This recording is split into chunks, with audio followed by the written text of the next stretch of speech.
Right now, you could buy your name in a .com, a .net, a .org, but what's up with these new Web3 domain names? Pudgy has teamed up with Unstoppable Domains to launch their own domain names. If you don't know, Web3 has come out with their own domain name endings.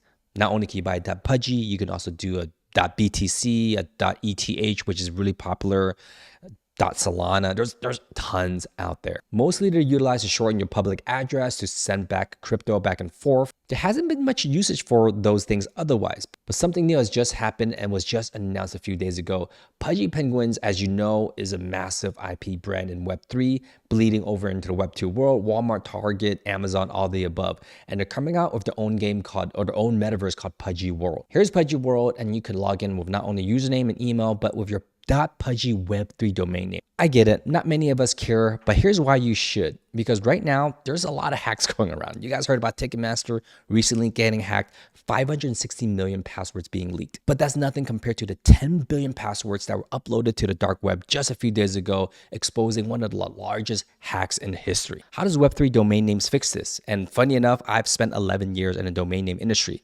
Domains could be stolen, they could be hacked, they could be repurposed because you don't really own them. A third party does. You just get access to them, and if you don't pay the renewal fee, it goes to someone else. However, with Web3 domain names, you can do a one-time fee and own your domain for life. You get custody of this. You do have to protect it, but no one else has access to it. Breaking it down, it simply means that no third party can sell your information. You're logging into a website. Why should they have access to your email that they can give to someone else? In the Web2 world, you need an email and a password. That's passwords all on Web2 servers. But if you log in with a Web3 domain name, you do need to verify that you own the domain name with your secret code phrase, but that is not on the Web2 servers. No one ever knows what your private keys ever are. You just have to sign it to get in. And that way, you'll never feel vulnerable when you see headlines like this, because in Web3, your passwords are never stored inside the servers of Web2 owners. This news is huge because not only do you protect yourself, but also it eliminates headaches of remembering a ton of passwords.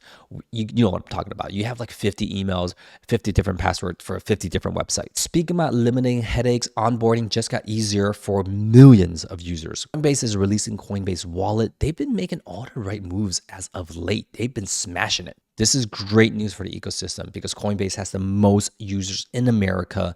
This makes it easy for them to transact across all blockchains. So this supports all blockchains, NFTs, digital assets, RWAs, you name it. Most people buy crypto, just stay there. They never utilize their crypto at all. They don't want to download a third-party wallet or this wallet or that wallet.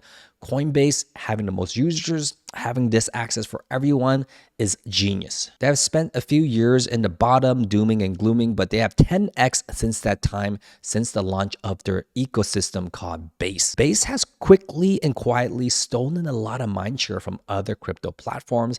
A lot of big brands have moved on to Base in the form of NFT projects. Not only that, EuroC, the stable coin, is going on to Base, and that is huge news. All of the world, and primarily Asia, has stolen the thunder in terms of crypto. I'm glad to see an American company actually taking some back, which I think is pretty funny that even though you're launching a Euro stablecoin, it's still hosted by an American company. Something everyone's hyped about is Animoca's release of their financials. They had a 72% increase in bookings compared to last year. Bookings is like a projected forecast as revenue. It just means contracts signed. But something I found interesting is that Animoca's investment into the sandbox is what gave it its biggest return. The company's balance sheet rose 116 million in stablecoin assets. 66% of that 116 million is attributed to gains on tokens held by the sandbox. Who even uses a sandbox? Well, it turns out a lot of people do. Animoca helped to fund Sandbox with over $20 million, making Sandbox valued at $1 billion. They have 330,000 creators, but they have 5.7 million users. That's nothing to sneeze at.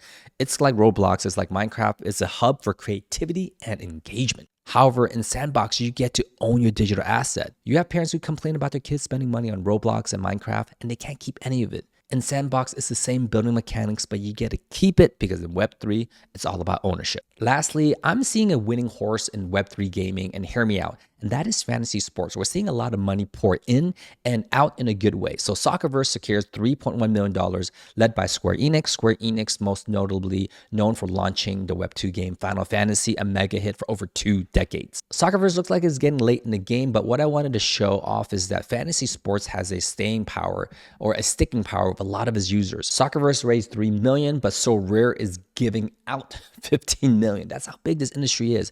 And if you were to calculate the industry of fantasy sports in the Web2 world, it has to be billions of dollars. We're talking about ESPN, DraftKings, Yahoo Sports. If you play fantasy sports, you know what I'm talking about. Fantasy sports has a unique sticking power because it pairs with real life activities: soccer, basketball, football, even horse racing. We've seen that do really well over in the Solana ecosystem, and I don't think it's going anywhere. So Web3 gaming, I'm really bullish on in terms of fantasy sport. If you watched it, and not only do we show you the news and what's coming up and what's breaking the mold and what's setting the trends, we show you how to get ahead of the game. If you want winning strategies, click on the link down below. And if you want a more simplified approach, we give out on a weekly trade alerts for our community.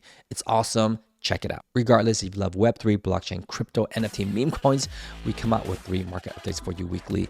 Stay safe out there. We'll see you guys on the next one. Peace.